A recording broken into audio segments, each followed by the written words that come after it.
10, 9, ignition sequence starts. 6, 5, 4, 3, 2, 1, 0. Liftoff. Liftoff. 32 minutes past the hour. Liftoff on Apollo 11. Roger Tower.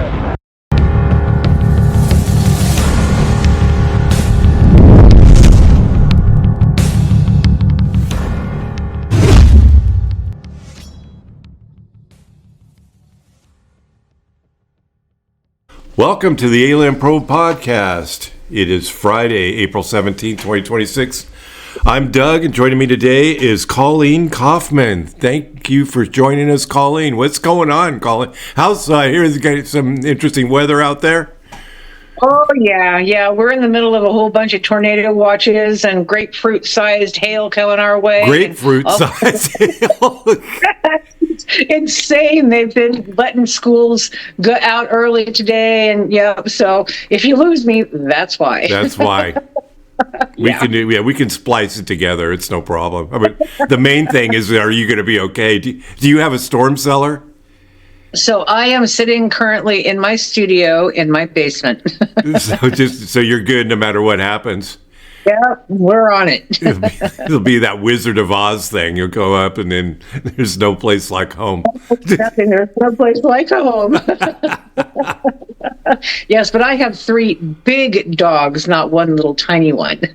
Oh, well, yeah, I have 2. What kind of dogs do you have?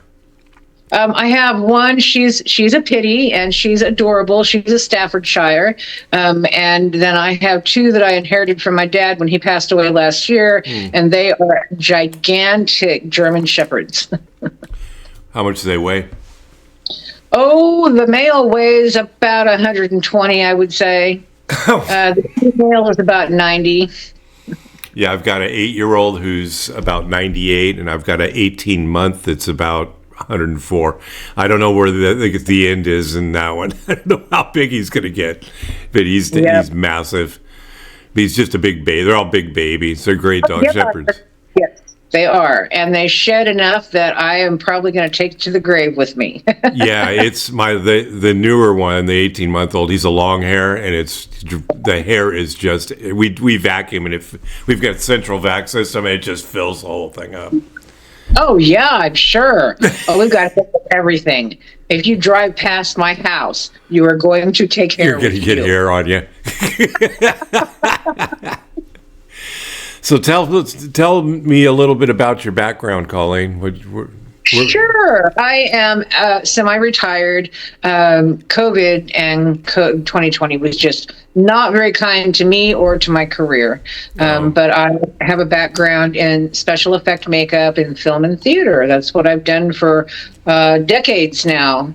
So it's been a great career. I've met some amazing people.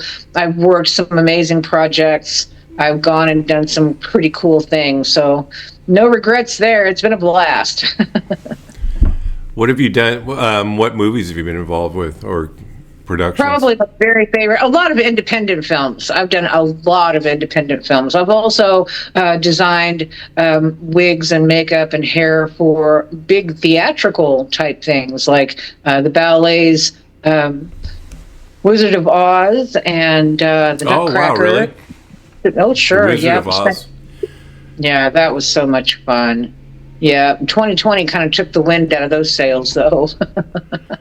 And as for movies, if you want to see some of my handiwork, go check out The Stylist. There is a feature film called The Stylist, and there is a short film called The Stylist. They are both made by us, and they are incredible practical effects. That's awesome. We will do that, definitely. Yeah, my neighbor is power washing her. She's not doing it, or she's hired a company, so I can't tell them to stop. So I'm hoping they're almost finished. Oh. So we may hear, when you listen to this later, you're going to hear a little, it's not too loud, but if you're wondering what that is. Anyway, that's an interesting, I always, admired people who worked in cinema and, plays and things. They're able to be, you're so creative. Of course, I'm a science fiction fan, so some of the work that goes into some of those creature, like Predator and those kinds of things. I can't even imagine how. Well, I know the guys who make those suits, and they are phenomenal. Absolutely incredible. You just can't even begin to imagine. You can be right up close to them and touching them, and you will be amazed. They are so incredible. They're so lifelike. It's scary. Yep. So you did that. How long did you do that? Is that your career? I started doing that in probably 1997 or 1998, and then live events is when I'm traveling around a lot with my airbrush and my special effects stuff. I started doing film work in about 2004, 2005, and so it just kind of snowballed from there, and I've been doing it ever since. And so you evolved into, and that's why we're here, the True Stories from the Adventures of a Sketch Diary. Is that the complete title of your book? The Adventures of a Sketch Diary. That's the title. Yep, sure is. So tell me about that. How did you come up with that idea to do that book? Oh, boy. Well, it wasn't exactly my idea. It was kind of thrust upon me, but it was a really beautiful story. So I'd be happy to tell you about it.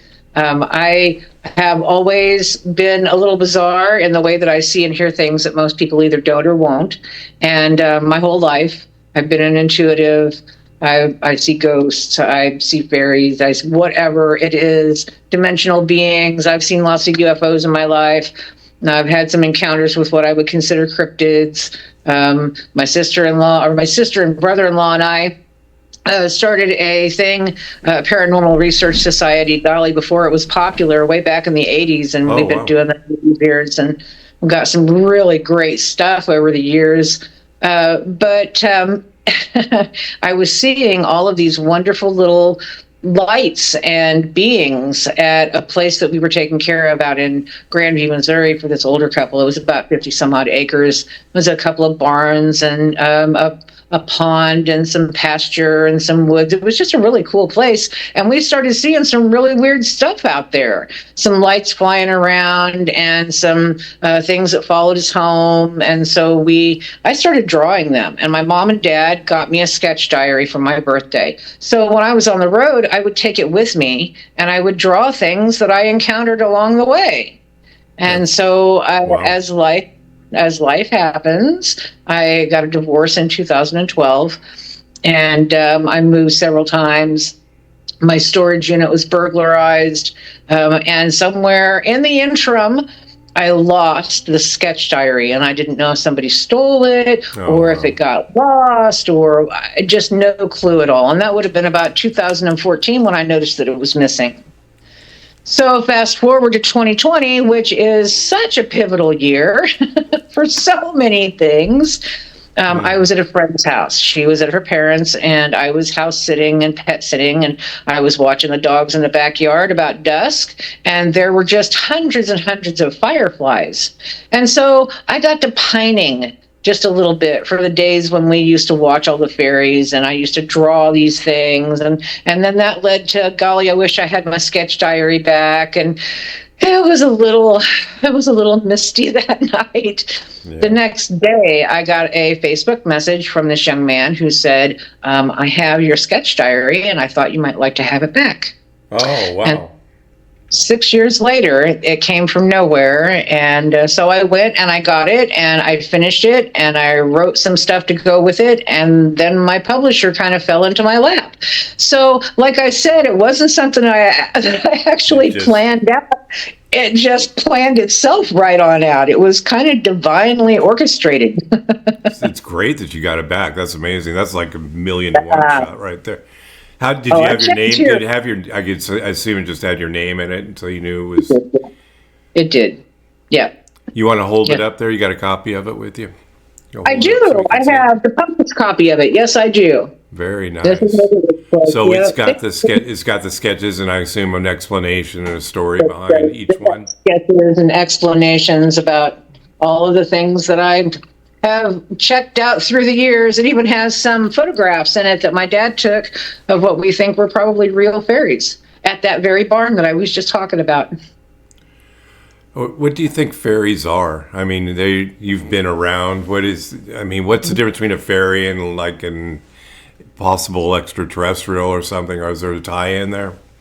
I wish I could tell you. I think that they all kind of come from very similar places, and there is a lot of dimensional stuff involved with that I don't understand. But that's kind of my theory on the subject. They've never really said. Kind of like ghosts. They're just out of reach. Some people see them, some people don't. Highly emotionally charged situations have a tendency to draw them out. Kind of the same thing with Bigfoot, sometimes he's there and sometimes he's not. Some people see him and some people don't. Some people have that woo factor, where they're experiencing the lights or the shadows or whatever that they akin to Bigfoot. And some people absolutely don't believe he exists at all. Personally, I think that he's kind of along the same lines and he hops around dimensionally. Yeah, I think Bigfoot is definitely it's interdimensional or there's sometimes I'm a member of the Mutual UFO Network and we're not allowed to talk outside of the UFO ET subject, and so people try to roll in Bigfoot. That's a cryptid thing, and I think they're tied in though. I think everything's tied in together. I think they need to be a little more open to the fact that there's probably a tie into those things. I think they're all tied together, all of it. Yeah. I haven't seen anything, Colleen. People often wonder why I even do this. I just say I have a huge interest in it. I love talking to people about it. I believe something's going on, but my wife's a non-believer. She's like, you guys are.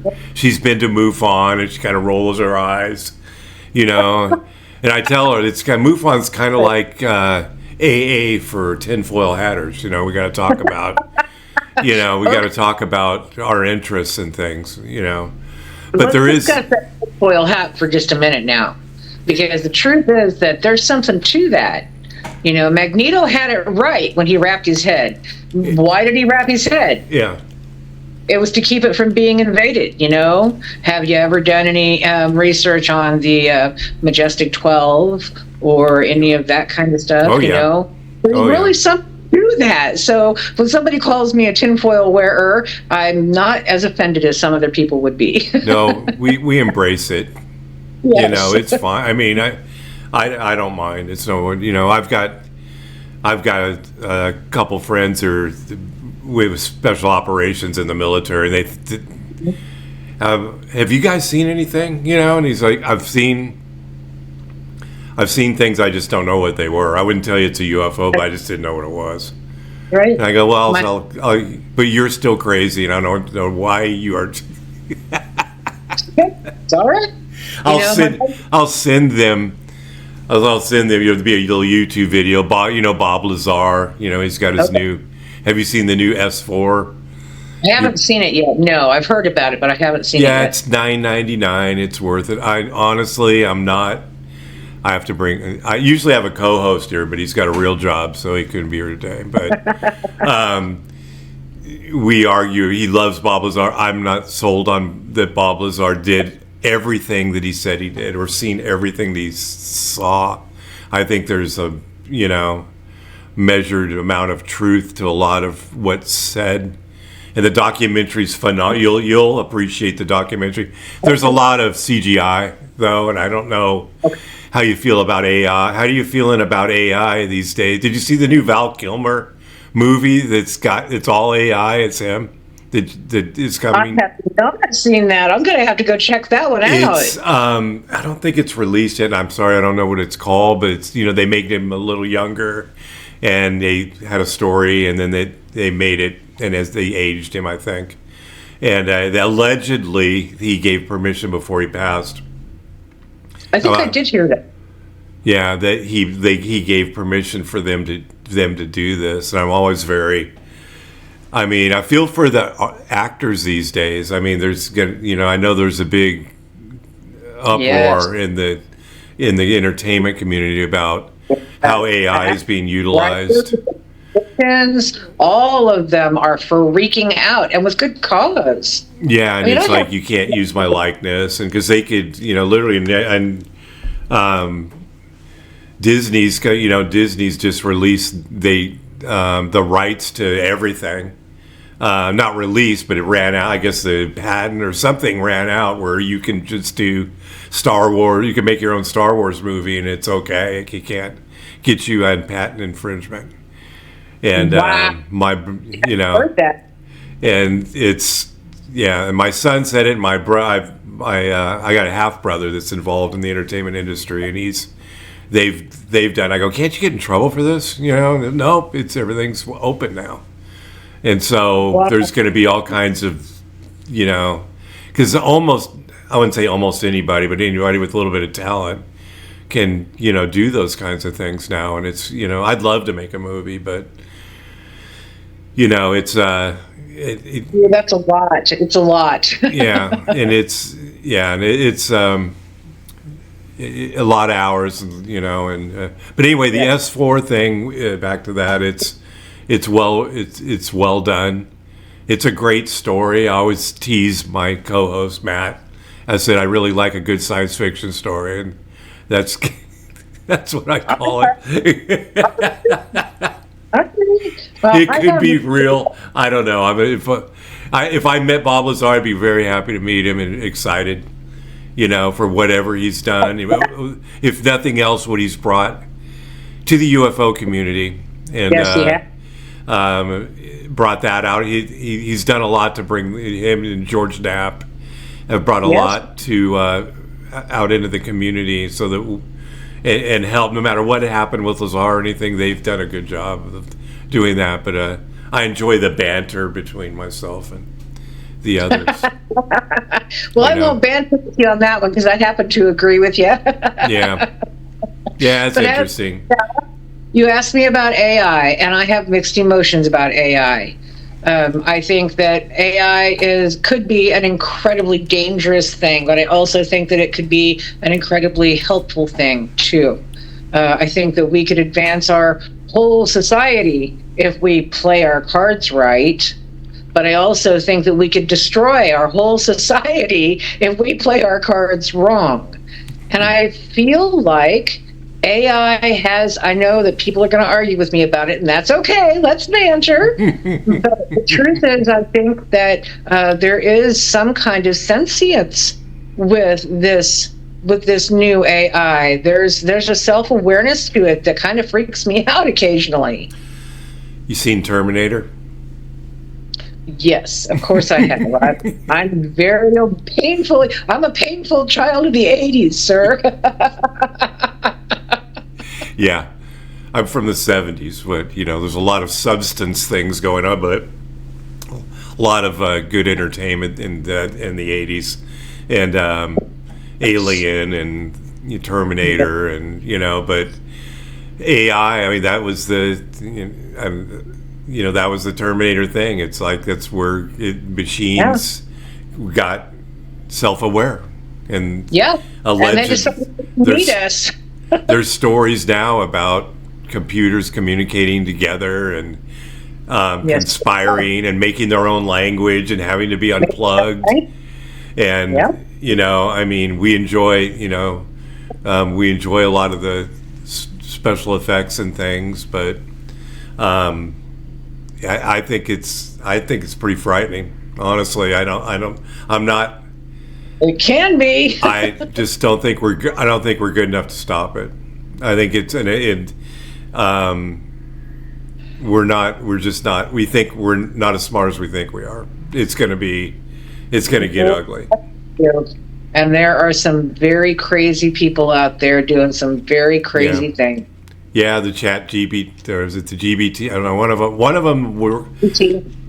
Yeah, one of them was the military was going to hire them, and then they realized what the military and they used their AI, and then they realized what the military was going to use, what's going to do with their AI, and they decided to back out. But somebody else stepped up and jumped in, and so who doesn't care? Is mad scientist like, that's how I feels like Dr. Evil, you know.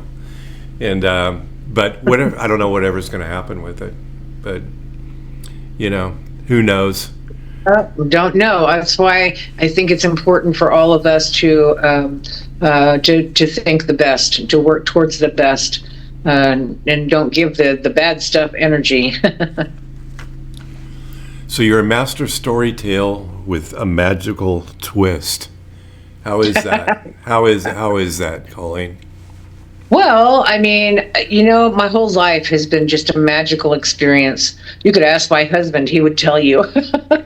he was an unbeliever, and then you know we've been together now a long time, and he's no longer unbelieving. He's experienced some pretty magical things.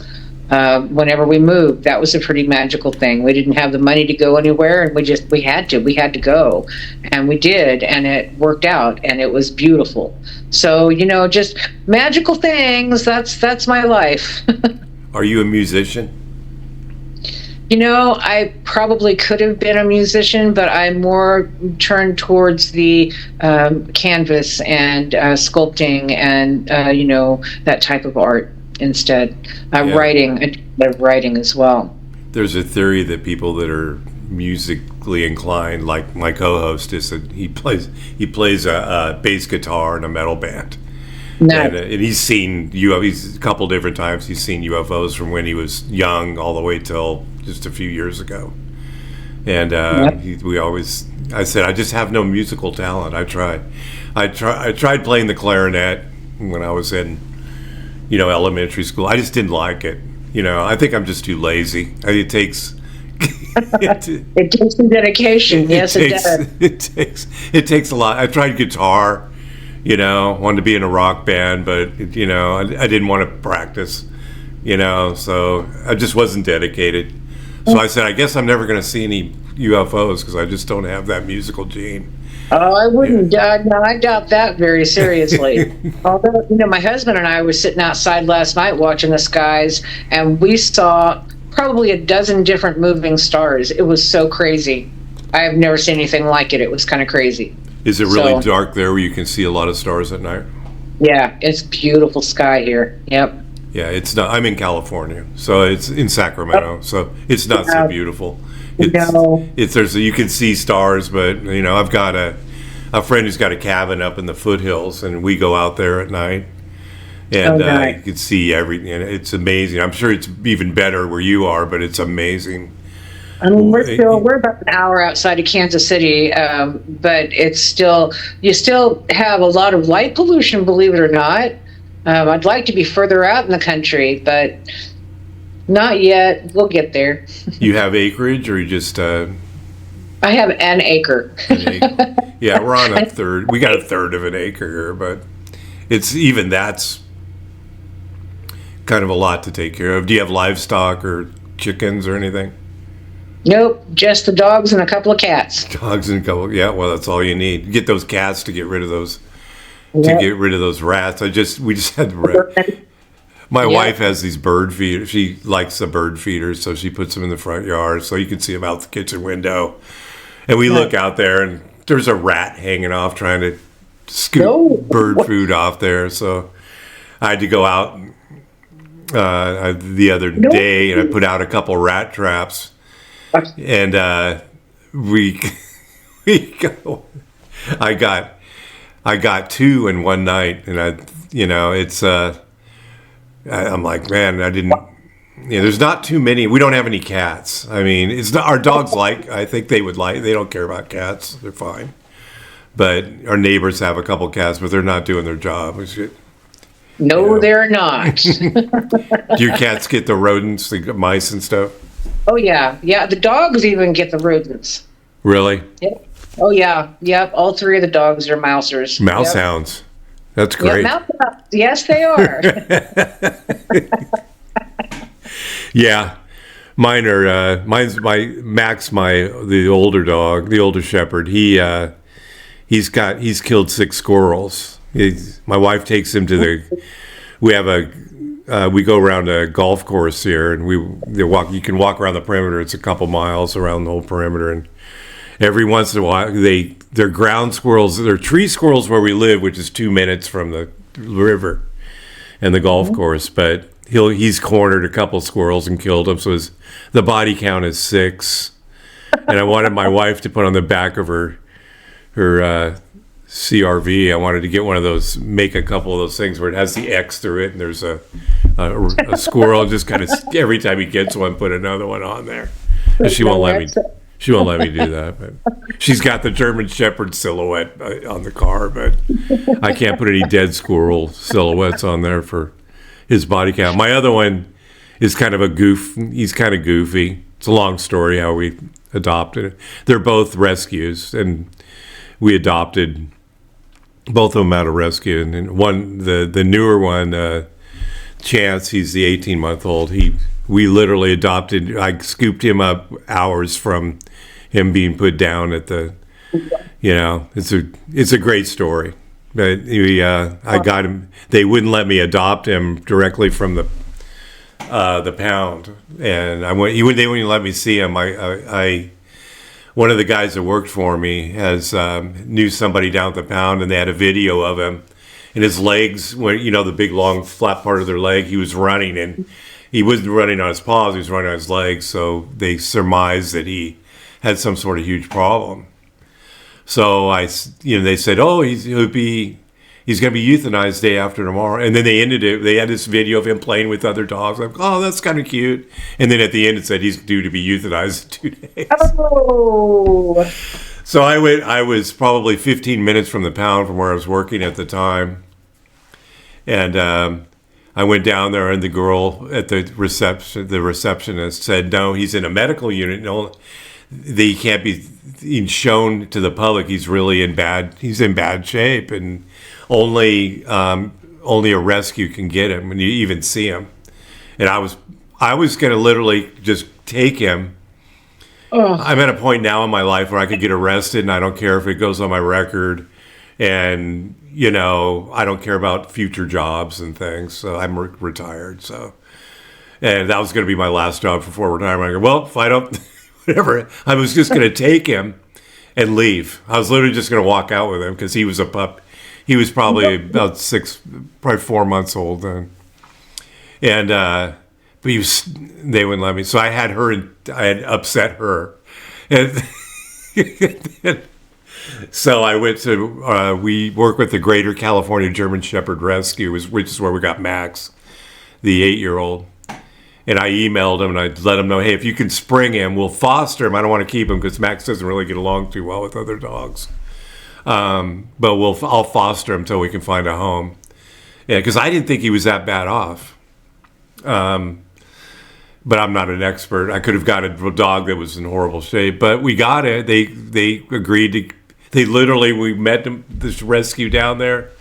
Literally, they just took him. They knew they had already done the paperwork. They literally took him from their hands, put him in our arms, and said, okay, we'll see you at the next adoption event. And, it's so he runs fine. He's got a little, he's a slope back. I don't know if you're familiar with those. They're the ones they show. He was probably from a puppy mill. It was probably in the kennel with a bunch of other puppies, so he didn't develop well. But his back legs look kind of funky, and he sits really funky with his legs kind of sticking out like this. But he's adorable. He is the kindest, coolest. He's my buddy. My wife has. They cling on to one person usually, and so my older one clings on to her, but this one, Chance, we named him Chance because we got him his second chance. Yeah. But he clings on to me wherever I'm sitting. He comes in and sits down next to me, and he's just a great dog. But that's my story.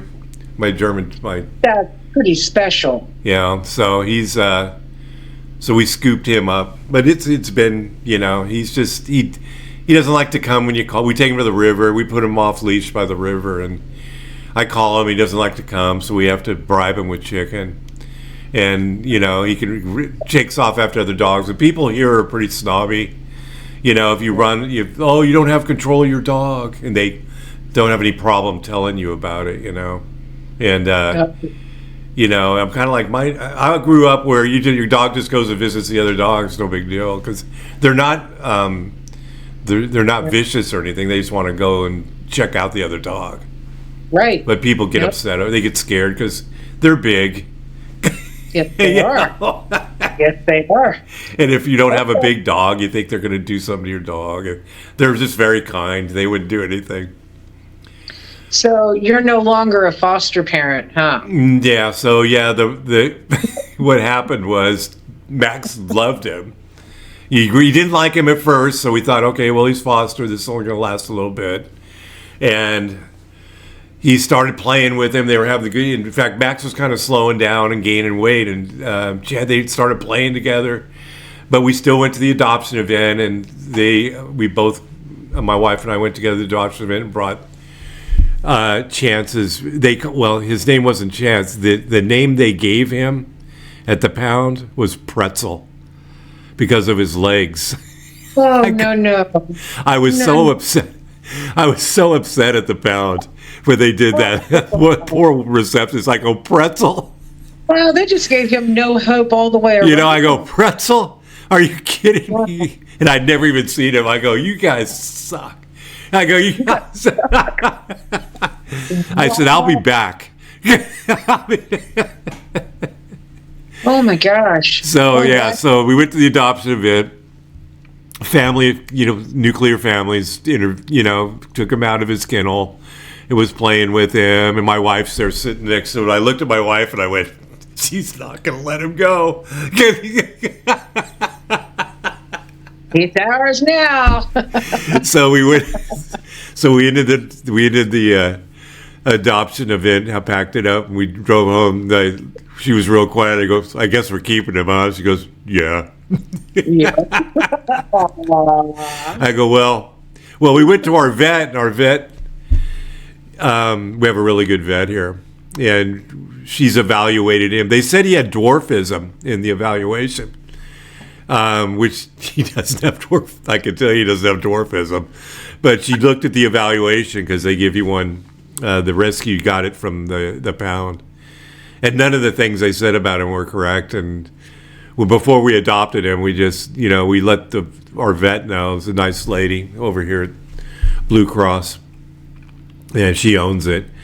And we were evaluating, she's having him walk in the back. We go, yeah, we just want to adopt him. And we make sure the perfect family gets him, somebody, the vet, my wife was kind of 20 or 30 feet away, but the vet looks at me and goes, what the F are you guys talking about? You guys are the perfect people for this dog. Nice. Yeah, but at the time we're like, nah, I don't know if I need 2 German Shepherds. That's kind of a lot, as you know. Yes, I do. Yeah, they call them German Shedders. Yeah, German Shedder, exactly. Oh, that's hilarious. Well, good for you and good for the baby. Good for the baby. Yeah, that's what we call him, the baby, although he's gigantic. So creative arts and storytelling focused topics. I mean, you told me about some of the productions you were on. The different things you've seen, of course, are any of them are they more fantasy? What I would probably call fantasy, not really fantasy, but what you would know as fantasy, fairies. Did you see any extraterrestrial type entities in your visitations? I had some very interesting encounters back in the early 90s, back whenever crop circles were just making the headlines over in England. We had 3 of them here locally in the Missouri area. One was in Oskaloosa, Kansas, one was in Odessa, Missouri, and the other one was in Osceola, Missouri. So they were all O's, and they were all kind of in a big triangle, and that's what they looked like too on the ground. I think that a couple of them were cornfields and one was a sorghum field. I went to one of them, and I had just quite an encounter there. It was like I wasn't the same for days after I walked through that field. It was like I got zapped. And then I had another encounter months later that was up in Highland, Kansas, and they had some crop circles up there as well. And I had a girlfriend up there who lived there. So another girlfriend and I took off and went up there and did some. We got at the time we were working with some of the crop circle experts here in the United States and over in England, and we were going to go get samples. And we ended up having quite an encounter up there where the government was involved and all kinds of crazy things. And our watches stopped, and the went with disappeared like not very long after that. I've never found her since, and that was in 1991-ish. Oh, wow. Yeah, it was insane. So yes, and I had one night a visitation where I every time I went to sleep, every time I just would doze off, and I was a young mother of 3 very young children. Every time I doze off, it felt like somebody grabbed the corner of the bed and just shook the hell out of it. Oh no. So I would wake up and I'm kind of going to start, and it's like, what is that? Well, I was going to blame it on my cat. Except my cat was curled up next to me looking at me like, what was that? Yeah. Oh, no, that's even scarier. Yeah. When the animals know. Yep. At one point, I woke up just in time to see a form pulling back into the shadows. And it looked like a little teeny tiny gray alien is what it looked like. And so I finally got really mad at getting woken up just as I was falling asleep. And I said, if you have something to say it, or get the hell out of my house. And I went to sleep, and I don't remember anything else until the alarm went off in the morning, when my then husband woke up and looked at me and said, I never dreamed, but I had the weirdest dreams that we had aliens in our house last night. So I got up, I was getting everybody around for work and school, and I had one whole wall in the kitchen that was covered with all kinds of paintings and drawings and stuff that my kids had done, and they were all switched around, and they went all the way to the ceiling, so I know the kids didn't do that. Oh, wow. And my back door was unlocked, and I don't know how that happened either. So yeah, I've had some experiences there that I sure can't explain. Did you experience missing time when you had the event in the bedroom? Absolutely. Have you ever felt like you've been abducted, brought into the ship or anything? If I were ever abducted, it wasn't anything that scared me. It wasn't anything that sticks out in my psyche as being an issue.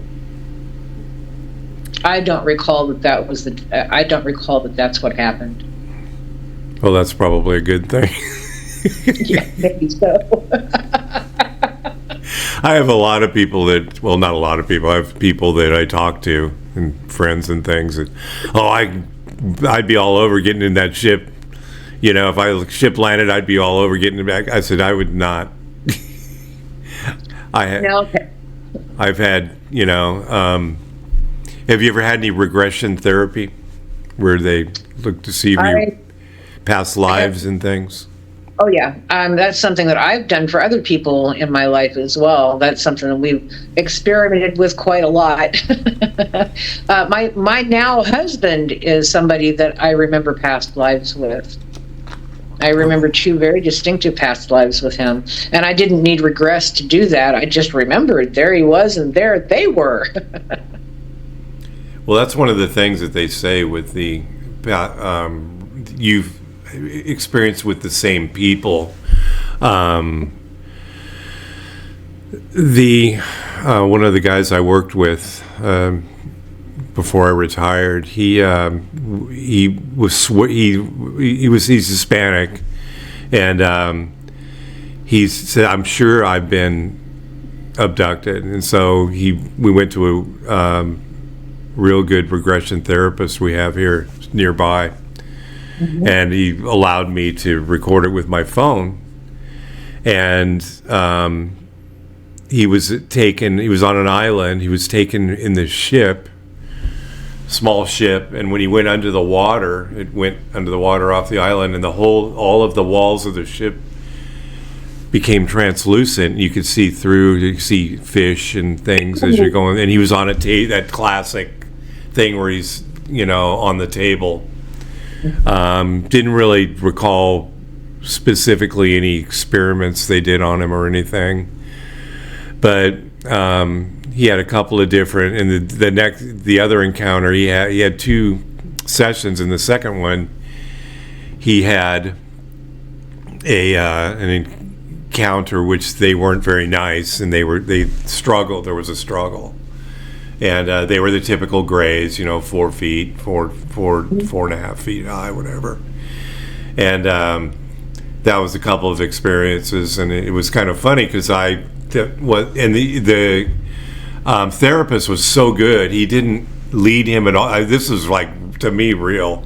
And you always think is it when they put you under, how when I forget what they call it, when you're just falling asleep and you have those really weird, vivid dreams, and you can when I have them, you can actually, a lot of dreams you're just at a, you're like an audience to a show, but in these kinds of dreams, you actually can talk. I'm kind of surprised that I can actually talk to people, and and so I always think, is that maybe something that's happening there, or I never know. But I have game room, and I was laying there and I wanted to listen to it that night, and he brings you, about regression therapy. Well, the way he brings you down is you're going down a staircase. This is an abbreviated version, but brings you down a long staircase and through a steel door, and there's a giant library, and your thing is you pick your book about your life or your experience, and that's the way he did it. And so I'm dozing off, and I'm listening to this. I'm kind of thinking, I'm kind of dozing off, and I'm, because he's bringing him under, and I'm actually dozing off, and then all of a sudden, I'm back in the Old West. I'm assuming it's the Old West. I'm in chaps. I'm talking to another cowboy next to me. He's black, and he's a cowboy. He's got the chaps and the hat.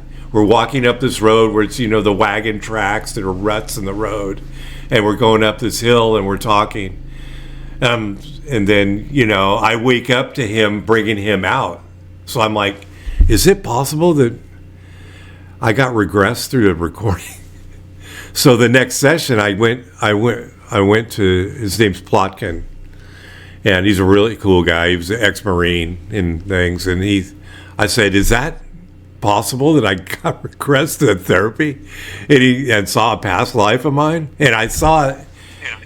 It seemed to be the guy. This guy was black, but it seemed to be the guy that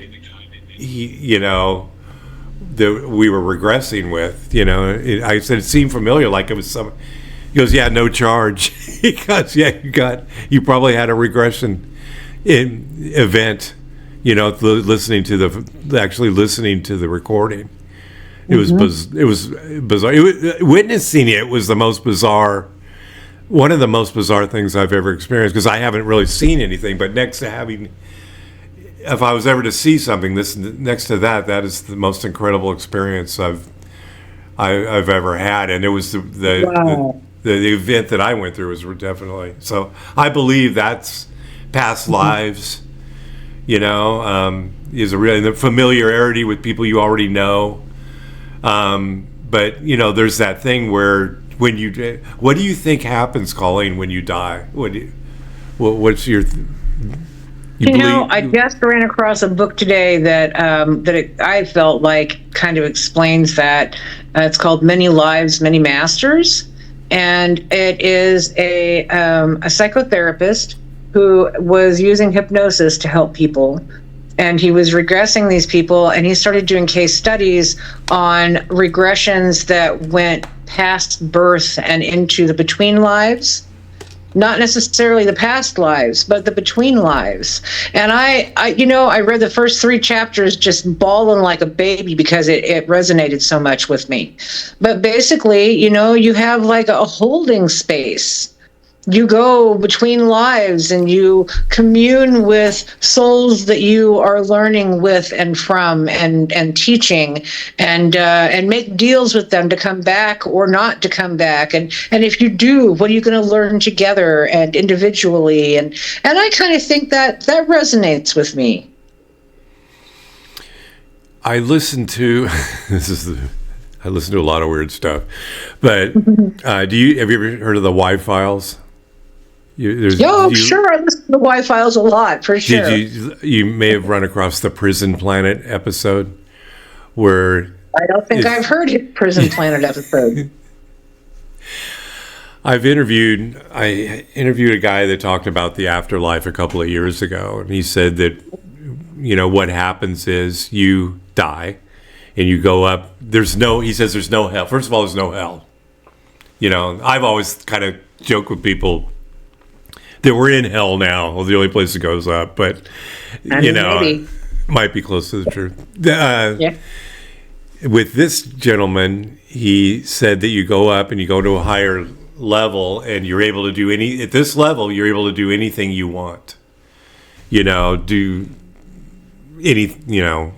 I won't get into detail, but you can do anything you want. You don't like murder people and stuff, but any kind, whatever. You can, if you are into classic cars, you can just work on classic cars and drive classic cars and do whatever you want. You're like your dream life. And then I said, well, what happens when I go, do you ever eat candy corn? And you love candy corn, then all of a sudden you eat a bunch of candy corn, then it's like, okay, I've had enough candy corn. And I go, is that what happens in this afterlife? You've done everything you want to do. Do you ever get sick of it? And he goes, there's another level that you can attain after that. And then you go up to that next level. And then you're just energy. And you can actually go back. And then there's a thing where you could actually go back to Earth and be reincarnated. But the Prison Planet isn't exactly as fun as that. And there's a backstory about the galactic universe and all this, but we won't go into that. But when we die, and we're actually imprisoned here, where we die and then we actually get recycled. Yep, I heard that. And we come back. Shower on the moon. Yeah, and we come back, and and I've heard other stories. I haven't heard other stories. I've heard of things where the moon is it collects souls. And then, they get spit back down here, and you're an infant. After you die, you're an infant again after you go through that. But there's no pearly gates or that type. You're simply recycled back down here, and you can't leave. But the whole thing is we have this thing where we're recycled, and we can never leave the planet. And with AJ and the Y-Files, the answer is, it turned out that it was what he perceived. It was a hoax, that the person that wrote this story was into L. Ron Hubbard, and what's their wacky cult that I forget the. Yeah. Yes. You know the one I'm talking about. Oh yeah. Yes, yeah. I know the one. So. I'm at the age now where I can't remember anything. So, people listening to this are going to be excited. But, Scientology. Yes, thank you. One of us is coherent. Thank you. So okay. Why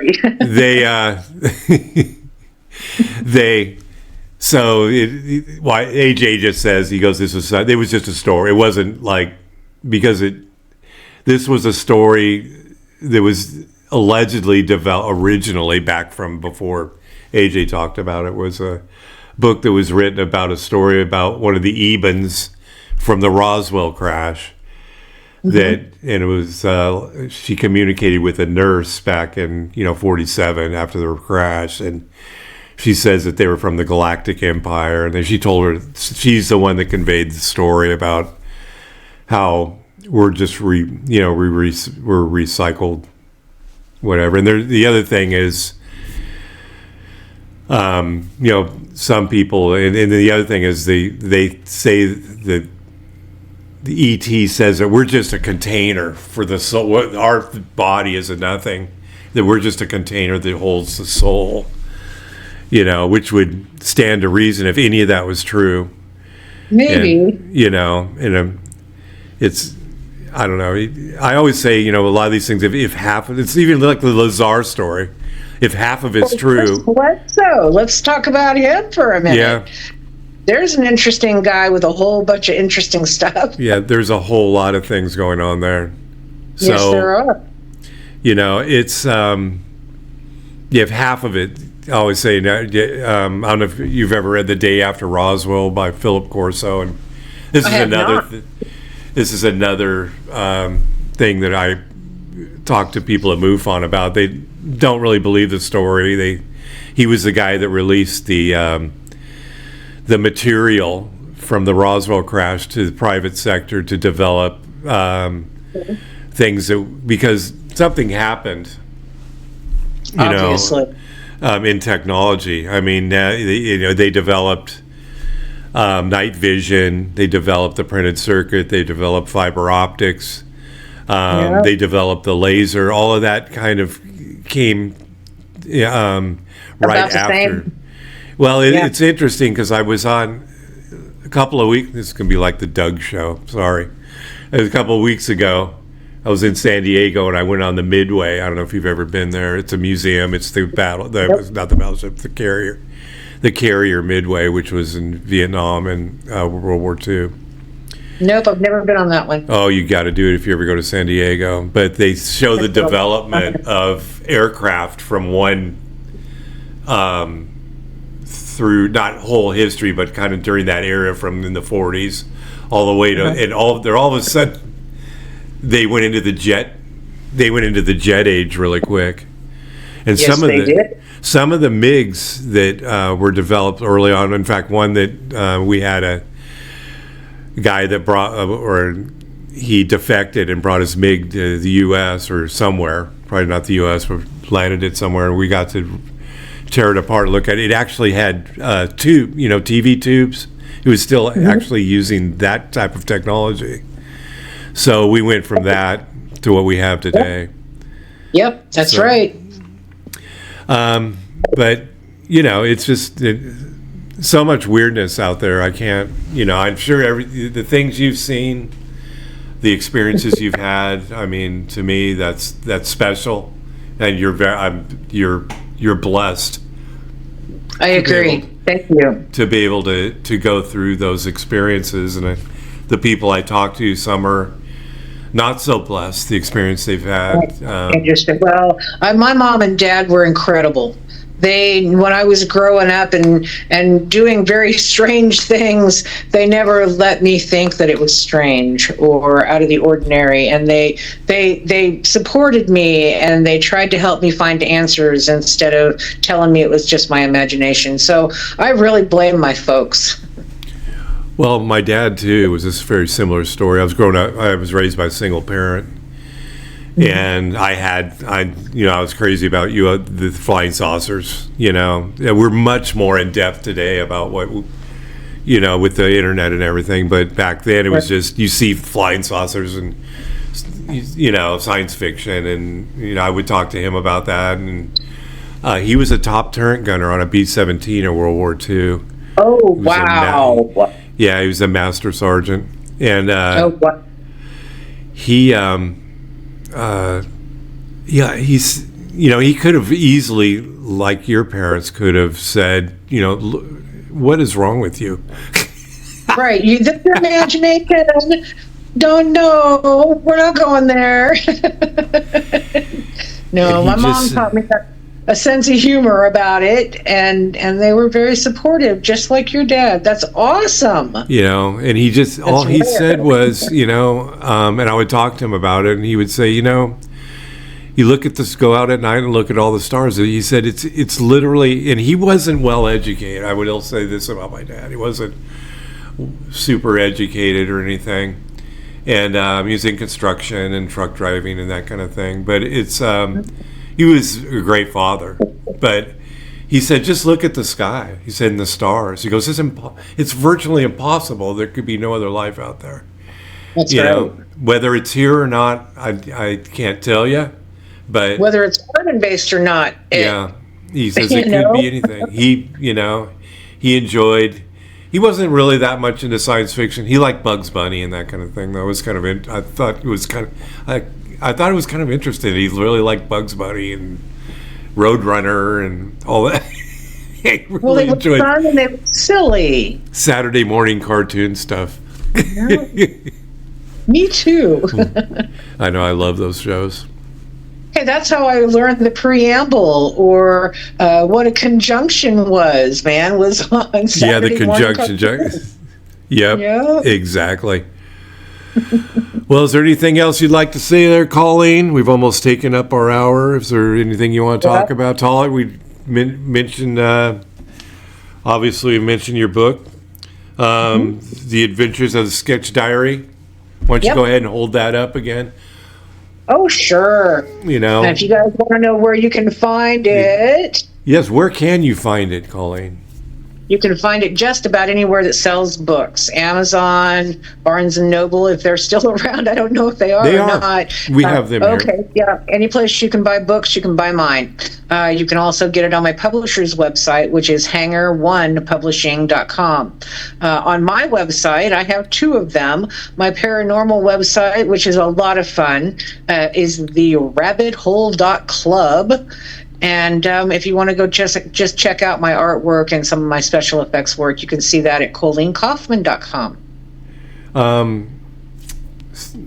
Send me the link for your website. I'm not going to remember that on the email, so when I put this up, I can have the link there for people to click on. Yeah, great. Thank you. Is there anything else you'd like to say before we sign off? No, I think that's just about it, except thank you, and I have certainly enjoyed hanging out with you for the hour. I'm glad you haven't been blown off the planet. You know, you don't have to do the Wizard of Oz thing. How's the weather there? Do you have windows in your basement? Can you see out? Or is it like... So, yeah, I just peeked out the window when I said that, and I see wind, but I don't see anything crazy, so yay. A cow didn't fly by or anything? Nope, no cows flying by. All right, Colleen, thank you for joining in. I certainly appreciate it. It's been a great interview. And, you know, you're going to do another book. What are the sketches behind you, by the way? Are those yours? Yeah, actually, they are. I've got, let me see if I can move this around here just a little bit. Oh, there's a dragon, and there's a fawn, and there is a white buffalo. Wow, you're amazing. That's incredible. I do have some other projects that I'm working on right now. I am working on another sketch diary of different entities and energies that I've encountered and what they meant to me. And I am also working on a kind of a little podcast series with my sister because we lost our dad just about a year ago. Sorry to hear that. Oh, man. That's hard. It was hard, but in the process, he had his heart attack on May 2nd, and he didn't pass until June 10th. Oh, no. And at the time, he had flatlined, and they brought him back, and when they did, he came back with 1 foot out of this world. Oh, wow. And so, yeah, it was like an extended NDE and near-death experience. And so we recorded some conversations with him that were just out of this world, quite literally. And so my sister and I are kind of working on a little project with that as well. Well, let me know when you get done with that. We can bring you back on. We definitely want to talk about that when it's finished. You can just contact me directly. You got my email? I do indeed. Thank you so much. Okay. We'll see you next time, Colleen. And again, Colleen Coffman and The Adventures of a Sketch Diary. And I'm going to pick that up. Thank you. Thank you, sir. You have a great evening. You too. Thanks. Thanks for listening to the latest episode of the Alien Probe Podcast. We welcome comments, questions, or guest requests to alienprobepodcast@gmail.com. Visit us on Facebook. Listen to us wherever you get your favorite podcasts, Twitter and Instagram at Alien Probe Pod, YouTube and Rumble at Alien Probe Podcast. We also have a paid version on Patreon if you'd like to show your support. However, the content is free on all other platforms.